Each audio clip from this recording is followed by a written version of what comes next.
광주시장 경선 방식이 어떻게 될지가 가장 궁금한 후보들 중 한 분이죠. 이용섭 의원 스튜디오로 모셨습니다. 안녕하십니까? 예, 안녕하십니까? 네. 광주시장 경선에서 시민들의 선택권이 존중돼야 한다 이렇게 말씀하셨는데 전략공천은 안 된다는 뜻이죠? 그렇습니다. 광주시장은 광주 시민들이 뽑아야 됩니다. 그렇지만 전략공천은 광주 시민들의 뜻이 반영되지 않고 통합신당이 일방적으로 시장을 뽑는 것이기 때문에 네. 있을 수 없는 것이고 저는 지도부도 그런 선택을 하지 않으리라고 봅니다. 그럼 어떤 경선 방식을 선호하시는 건가요? 경선 방식은 누구에게 유리하느냐 불리하느냐 이렇게 접근하면 해결책이 나오지 않습니다. 원칙과 정도를 가야 됩니다. 저는 광주에서 경선 방식은 우선 시민들의 선택권이 확보돼야 된다. 왜냐? 본선에서 시민들이 참여할 수가 없기 때문에 그렇습니다. 그리고 두 번째는 동원선거, 조직선거, 돈선거가 되지 않아야 됩니다. 이 두 가지 원칙만 지켜진다면 저는 당이 결정하는 경선 방식을 수용할 것입니다. 구체적으로 말씀드리면 100% 여론조사나 50% 여론조사 플러스 50% 선거인단 제도, 이런 제도들이 무난하리라고 생각을 합니다. 네, 보도를 보니까 컷오프 얘기도 나오는 것 같은데 후보를 3명에서 2명으로 줄이자는 데는 동의를 하시는 건가요? 그것은 지도부에서 결정될 문제라고 생각을 합니다. 지켜보겠습니다. 네. 오늘 기자회견에서 영호남을 잇는 고속철도망 공약을 내놓으셨죠? 이건 어떤 겁니까? 이제 광주에서 수도권 간 남북철도망은 우리가 비교적 잘 발달이 됐습니다. 그렇지만 광주와 부산, 광주와 대구 간 이런 동서 간 교통 인프라는 매우 미흡합니다. 그래서 광주와 부산, 광주와 대구 간 고속화 철도망을 연결시켜서 광주에서 부산까지는 2시간, 그리고 광주에서 대구까지는 1시간 30분대로 연결을 해서 사람과 돈과 기업이 찾아오는 그런 경제도시 광주를 만들어서 300만 광주 시대를 열어가겠다는 것입니다.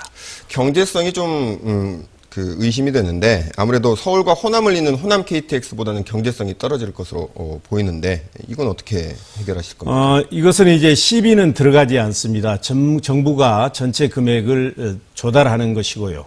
아무래도 지역균형 발전을 위해서는 좀 낙후된 도시의 경우에는 경제성이 떨어지지만 이제 철도가 다니기 시작하면 경제성이 올라가게 되는 것이죠. 네.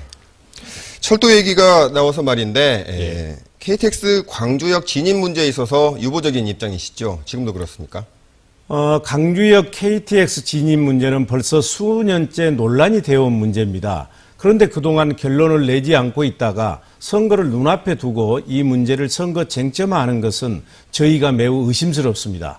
왜냐하면 선거 때는 아무래도 표가 급하기 때문에 그 결정이 광주의 발전이나 시민들에게 도움이 되지 않을 수가 있습니다.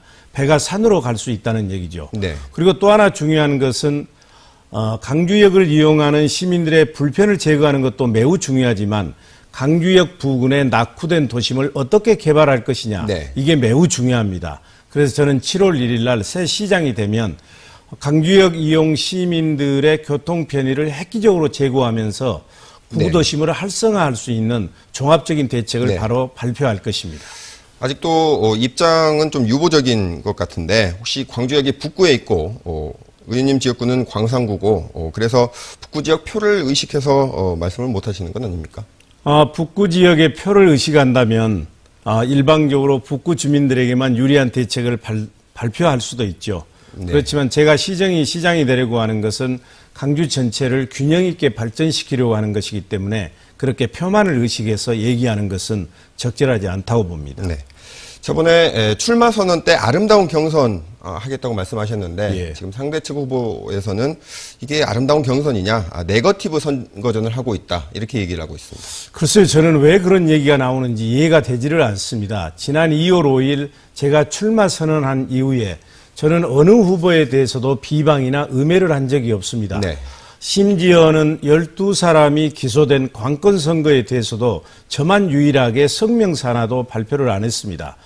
지금 SNS를 들어가 보면 저에 대해서 많은 음해와 비방, 근거 없는 글들이 떠돌아다니고 있지만 얼마나 조급하면 이런 글들이 나올까 그렇게 이해를 하고 일체 대응을 안고 있습니다. 저는 앞으로도 아름다운 경선을 위해서 저의 길을 갈 것입니다. 네, 오늘 말씀 고맙습니다. 예, 감사합니다.